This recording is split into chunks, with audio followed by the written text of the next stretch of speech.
안녕하세요. 시인 수필가 하태무의 책 읽어주는 여자 그 65번째 시간입니다. 1년도 벌써 중턱을 넘어서고 있습니다. 금년의 계획들은 어떻게 진행되고 계시는지 점검을 해 볼 시간인 것 같습니다. 오늘은 제가 제일 좋아하는 윤동주 시인님의 시를 분석하신 이건청 시인님의 글을 소개해 드리겠습니다. 이건청 시인님은 경기도 이천군 모가면 신갈리에서 출생하셨습니다. 한양대 국문과 및 동대학원을 졸업하셨고 당국대학교 대학원에서 문학 박사학위를 받았습니다. 1967년 한국일보 신춘문예로 등단하셨는데 현대문학상, 한국시협상, 모골문학상, 현대불교문학상, 노건문학상, 고산문학대상, 김달진 문학상, 변운문학상, 자랑스런 양정인상 등을 수상하셨습니다. 시집으로는 이건청 시집 목마른 자는 잠들고 망촉꽃 하나, 하이에나, 콧불소를 찾아서 석탄 형성에 관한 관찰 기록, 푸른 말들에 관한 기억, 소금 창고에서 날아가는 노고지리, 밤구대 암각화 앞에서, 굴참나무 숲에서, 공마단 뒷마당엔 말이 한 마리 있었네, 신라캔스를 찾아서, 이건청 문학선집 4권과 이건청 시전집 2권 등이 있습니다. 이분은 김소월, 정지용, 박목을로 이어지는 한국 서정시의 계보를 이으면서 서정의 폭과 깊이를 심화 확장시켜 온 시인입니다. 이건청님은 박목을이 주재하여 1973년에 창간한 월간시지 심상 편집에 참여하여 1978년 박목을 선생 작고시까지 편집 책임을 맡아 일했습니다. 또한 박목을 문화생 모임인 목을문학포럼의 회장을 맡아서 박목을 시의 연구와 시사적 정립을 위해 노력했습니다. 1960년대 모더니즘 운동을 주도한 현대시 동인의 멤버이며 한국시인협회 회장, 한양대학교 사범대학 학장을 역임하셨습니다. 현재 한양대 명예교수이십니다. 이건청 시인님은 윤동주의 시를 비극적 황홀의 시라고 단정 지읍니다. 윤동주 시에 있어서의 양심과 신념이라는 부제로 쓴 그분의 평서를 읽겠습니다.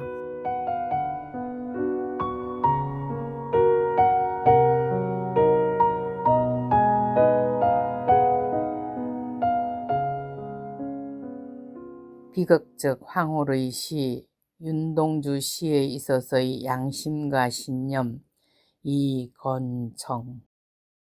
윤동주는 그가 도달하고자 하는 절대적 양심과 실제적 자아가 머물고 있는 형격한 편차를 괴로워하면서 부족한 자기 자신의 한계를 지속적으로 노래해 보여준 시인이다.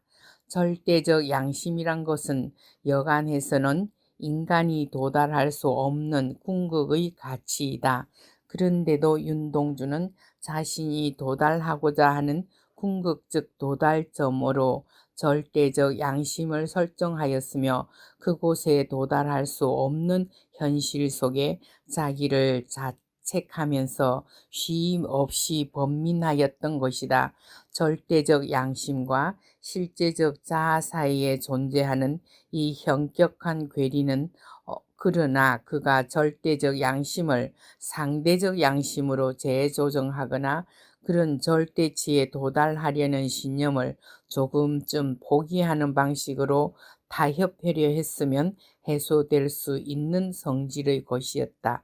그러나 윤동주는 강한 정신으로 번민속으로 접근해 갔으며 부족한 자신을 가차없이 드러내 보인다.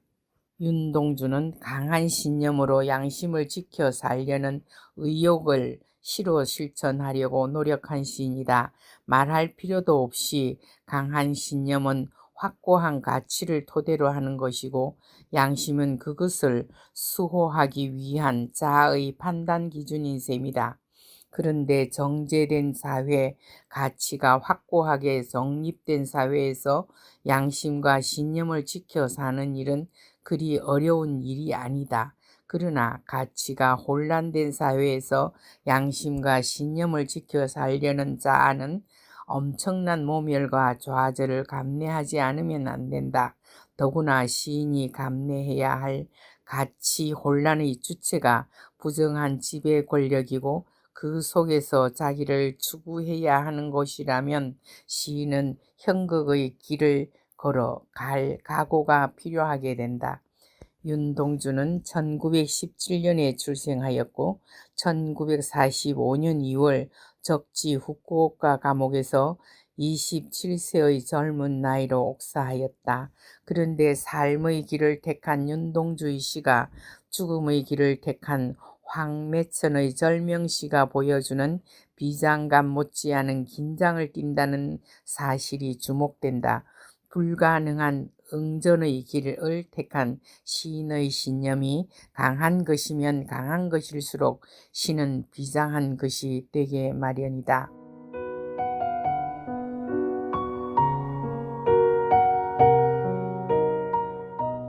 서시 윤동주.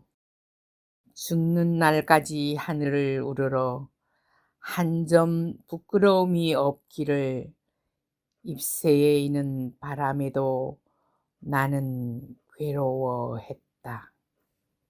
별을 노래하는 마음으로 모든 죽어가는 것을 사랑해야지. 그리고 나한테 주어진 길을 걸어가야겠다. 오늘 밤에도 별이 바람에 스치운다.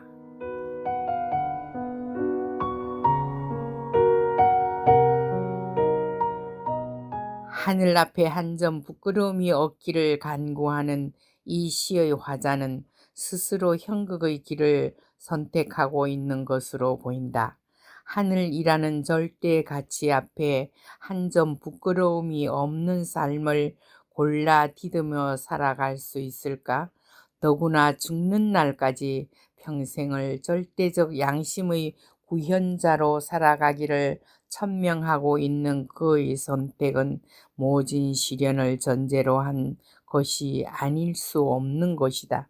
그런데 이처럼 모진 시련의 길에서 신념을 구현하고자 하는 이 시의 화자는 잎새에 있는 바람에도 나는 괴로워했다고 수레하는 감성적이며 서정적인 인물이다. 이 서정적 화자가 스스로 형극의 길을 선택한 것은 절대적 양심에 도달하려는 신념 때문이다. 하늘은 어떤 파멸에도 침륜되지 않는 온전한 모랄리티를 상징한다. 즉, 이 시인이 바람하지 않는 부끄럽지 않는 삶의 전범이 되어 있는 셈이다. 그렇기 때문에 윤동주는 죽는 날까지 하늘에 부끄러움이 없는 삶을 살 수 있게 되기를 기원하고 있는 것이다. 그러나 그런 간절한 기원에도 불구하고 오늘 밤에도 별이 바람에 스치우고 있다. 바람에 스치우는 별은 순한 자의 모습을 유추할 수 있게 한다. 즉, 불어오는 바람 속에서 자신의 신념을 지켜 부끄럼 없는 삶을 살고자 하는 양심의 순한 자의 모습인 것이다. 부정한 가치가 권력의 힘이 되어 지배하고 있는 시대 상황은 원천적으로 청명한 신념을 구현할 수 없는 상황이다. 그런 상황 속에서 양심과 신념의 길을 가기로 한 자에게 있어서 비극은 회피할 수 없는 숙명일 수밖에 없는 것이다. 그런데 문학은 현실의 직접적인 반영이 아니라 그 나름의 가치와 미학을 지니는 실체이다. 따라서 문학이 저항의식을 수용, 표출하게 될 때는 그 나름의 독특한 표현 양식을 필요로 하게 될 수밖에 없다. 윤동주에게 있어서 정서의 근원은 고향인데 그곳은 항상 떨어진 곳에 존재하기 때문에 도달할 수가 없게 되어 있다. 그래서 그리움의 정서를 지닌다. 이 그리움의 등가물로 제시되는 것이 천상물, 하늘, 별, 달, 바람들이다. 윤동주는 이 천상물들과의 부단한 조응을 통하여 자기를 발견하려 한다.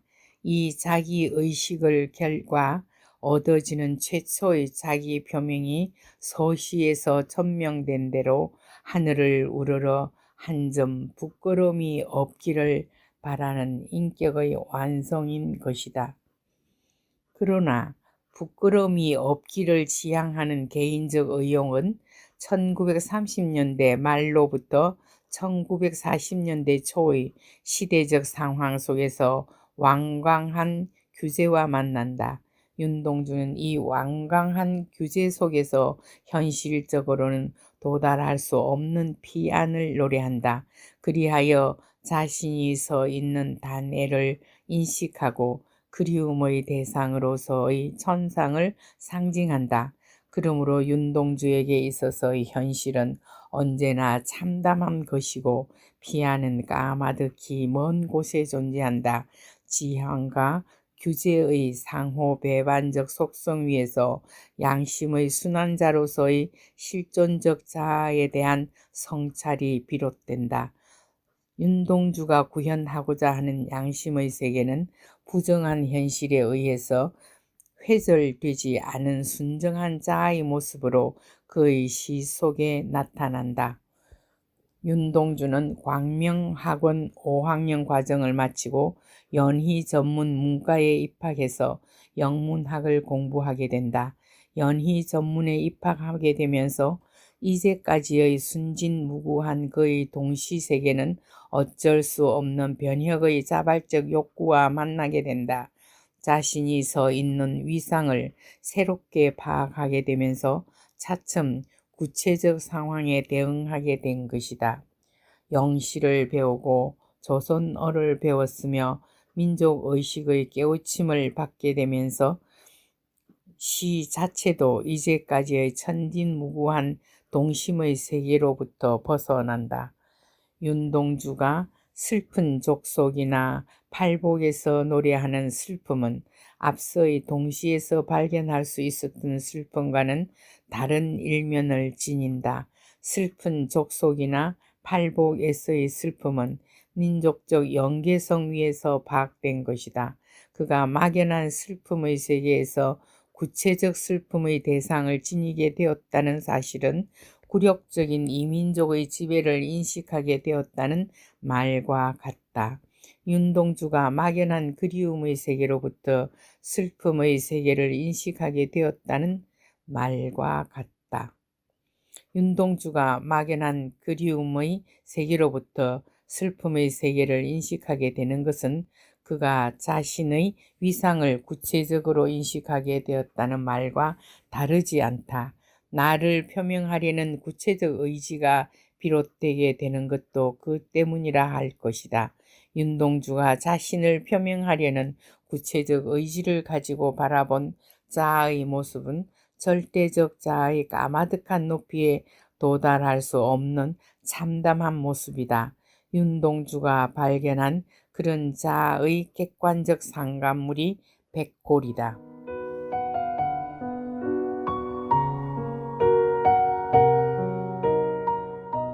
백골, 윤동주. 고향에 돌아온 날 밤에 내 백골이 따라와 한 방에 누웠다.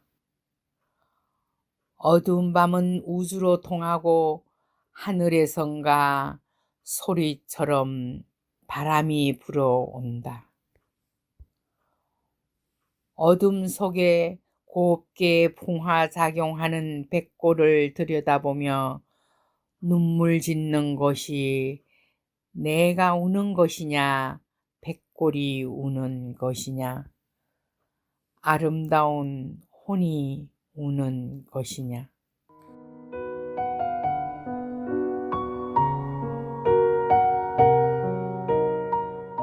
도달해야 할 절대적 자아와 현실적 자아가 공존하는 방에 누워 이 시의 화자는 참담한 백골의 인식에 도달해 있다. 그러므로 이 방은 그가 도달해야 할 이상과 현실 그리고 인식적 자아가 공존하는 공간이 되어 있다. 그리고 제각기 다른 층 위로 분리된 자아가 지상의 한계를 벗어나 하늘과의 연계를 획득할 수도 있는 공간이다. 그러나 이 시의 화자가 추구하는 자아 탐구는 백골을 들여다보며 눈물 짓는 실제적 자아와 백골로서의 인식적 자아 그리고 아름다운 혼으로서의 이상적 자아로 분리된 자기를 찾아내는 데서 그친다. 쫓기우는 사람처럼 또 다른 고향을 찾아 나서야 하는 것도 그런 이유에서인 것이다. 다음 시간에 계속하겠습니다.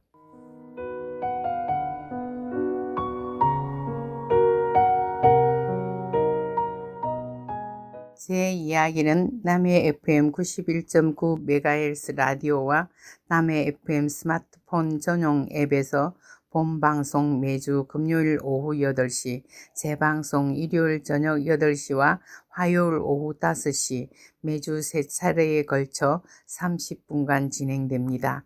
그리고 남해 FM 유튜브와 페이스북 또는 네이버 블로그 소리울의 꿈을 통해서도 들으실 수 있습니다.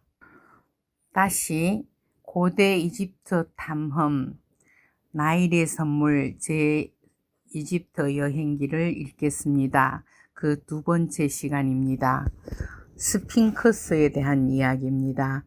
스핑크스 중에 가장 오래되고 큰 것으로 유명한 것은 기자에 있는 제4왕조의 카프라 왕의 피라미드에 딸린 석회석바위로 만든 스핑크스입니다.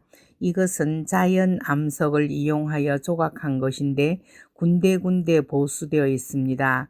전장은 약 70m, 높이 약 20m라는 이 거상의 얼굴은 4m인데 상당히 파손되어 있으나 카프라 왕의 생전 얼굴이라 합니다. 엉덩이를 돌아 오르는 거대한 사자의 꼬리는 전에는 모래 속에 파묻혀 있었던 것을 파내었다 합니다. 한 바퀴 돌면서 구경을 하는데 아래로 굴러 떨어질 듯 아슬아슬합니다. 앞으로 뻗은 다리에는 투트메스 4세의 석비가 있습니다. 이 스핑크스는 지평선상의 매를 나타내고 태양신의 상징이라고 합니다. 철조망 밖으로 낙타를 탄 경찰관들이 돈을 주고 자기들의 모습을 찍으라고 권합니다. 스핑크스는 머리는 사람이고 몸통은 사자인 신화적 존재로서 날개가 있는 경우도 있습니다. 이집트가 발상지라고 하는데 그 후에는 시리아, 아나톨리아, 지중해, 그리스 본토 등에 전파되었습니다. 이집트의 스핑크스는 일찍이 제4왕조 무렵에 기자에 있는 왕 카프라의 피라미드 남동쪽에 조각된 대스핑크스로 등장합니다. 이것은 왕 자신의 상이라고 합니다. 애초에 왕을 사자로 여긴 이집트의 옛 관념에서 나왔다 하며 왕비도 여성 스핑크스로 표현되었습니다. BC 2000년대에는 스핑크스는 종종 태양신의 화신이라고 믿어졌고 시리아, 팔레스타인, 키프로스 등에서도 스핑크스가 중요시되었다는 것은 고고학적 발굴에 의해 밝혀져 왔습니다.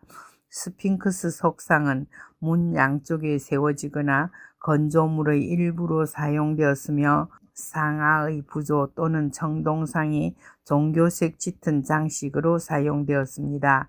이들은 모두 날개에 돋친 상이며 수호적인 역할을 하였습니다. 그리스의 스핑크스는 처음에는 죽음으로부터 지켜주는 신화적 존재로서 액막이 목적으로 방패나 무덤 등에 새겼으나 뒤에 테베의 전설에 흡수되어 유명해졌습니다. 그리스 신화에서 스핑크스는 보통 여성의 얼굴에 날개 돋친 사자상을 한 괴물로 그려졌습니다.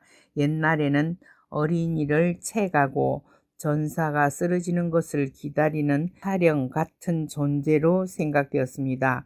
또는 마귀를 쫓는 부적의 모상이기도 했습니다. 다음 단계에서 스핑크스는 땅의 해수라 여겨졌습니다. 계보상으로는 에키드나의 티폰의 아들 또는 키마이라와 오르토스의 아들이라 합니다. 형제인 네메아의 사자가 네메아 땅을 짓밟은 것처럼 스핑크스는 헤라 여신에 의해 테베로 보내져 그곳 사람들을 괴롭혔습니다.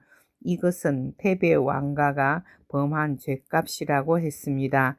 게다가 스핑크스는 땅의 해수로부터 수수께끼를 거는 괴물로 발전했습니다. 하나의 소리를 갖고 아침에 4발, 낮에는 2발, 밤에는 3발이 되는 것은 무엇이냐는 수수께끼를 내어 못 맞히면 잡아먹었습니다. 이윽고 오이디푸스가 나타나 사람은 어려서 4발로 기고 커서는 2발로 걸으나 늙어서는 지팡이를 짚으니 3발이다 라고 수수께끼를 풀자 스핑크스는 부끄러워 몸을 던져 죽어버렸다고 합니다. 이집트의 고고학 박물관으로 갔습니다. 이집트 5천년의 역사를 집대성한 고고학 박물관으로 채집의 충실도는 세계 어떤 박물관과 비교해도 떨어지지 않습니다. 이집트 박물관은 카이로의 심장이라고도 할 수 있습니다. 문을 통과하면 정면에는 연못이 있고 상이집트의 상징인 파피루스와 이집트를 대표하는 로터스가 심어져 있어 상하 이집트, 즉 전 이집트를 나타내고 있습니다. 이 박물관은 1857년에 만들어진 것으로 프랑스인인 이집트 학자 오케스트 마리에트가 당시의 지배자 사이드 파샤에게 유언함으로써 이루어졌습니다. 현재 2층짜리 건물은 마르셀 다르남의 설계로 1922년에 완성되었습니다. 소장품의 수는 10만 정 이상이지만 전시 공간이 부족해 번잡한 인상을 받게 합니다. 가장 인기가 높은 투탕카멘 왕의 묘에서 출토한 것은 2층에 전시되어 있습니다. 1층은 왕조 연대별로 전시가 이루어져 있습니다. 48호실 뒤편에 람세스 2세상이 우뚝 버티고 서 있습니다. 여기서 왼쪽으로 가면 47호실인데 통로 양쪽에 한 줄에 고왕국 시대의 유물, 226호실에서 중왕국 시대의 유물, 그리고 11호실부터는 투탕카멘 시대의 신왕국 시대의 전시물들이 진열되어 있으며 이곳에서 박물관의 북쪽벽을 따라 총 11실에 걸쳐 이 시대의 전시가 계속됩니다. 특히 입구에서 가장 안쪽의 사무실에는 고대 이집트 미술사로 주목할 만한 아마르나 미술 작품이 모여 있습니다. 19호실부터는 말기 왕국 시대, 30호실부터는 그레코로만 시대와 그 후의 유물과 미술품이 전시되어 있습니다. 투탕카멘의 유물들에 대한 이야기입니다.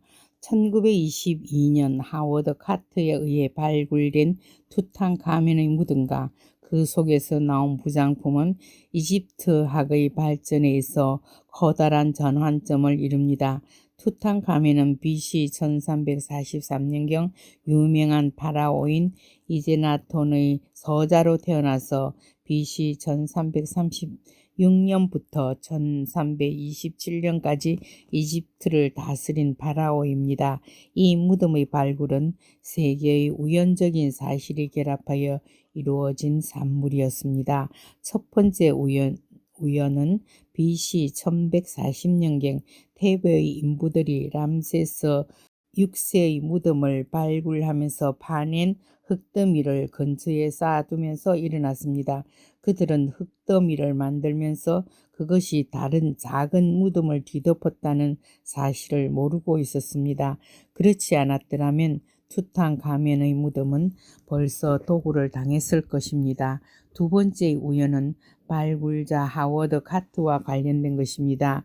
그는 카이로에서 고대 유물 관리국에 취직해 고대 유물 감독관의 직책을 맡고 있었습니다. 어느 날 경비원과 관광객들 사이에 싸움이 벌어졌습니다. 카트는 경비원의 편을 들었고 화가 난 관광객들은 영사에게 항의하여 카트의 사과를 받아내려 했습니다. 그러나 카타는 사과를 거부했고 그 결과 감독관의 직책을 박탈당했고 나일강 계곡을 탐사할 수 있었습니다. 세 번째 우연은 발굴의 재정적 후원자인 카나반경에 관한 것입니다. 그는 전형적인 영국 귀족이었는데 독일을 여행하던 중 교통사고를 당했습니다. 의사는 안개가 짙은 영국의 날씨가 좋지 않으니 이집트에서 겨울을 보내라고 충고하였습니다. 그 결과 카나반경은 실직하여 근근히 살아가던 카트를 만나 발굴을 재정적으로 지원할 수 있게 되었습니다.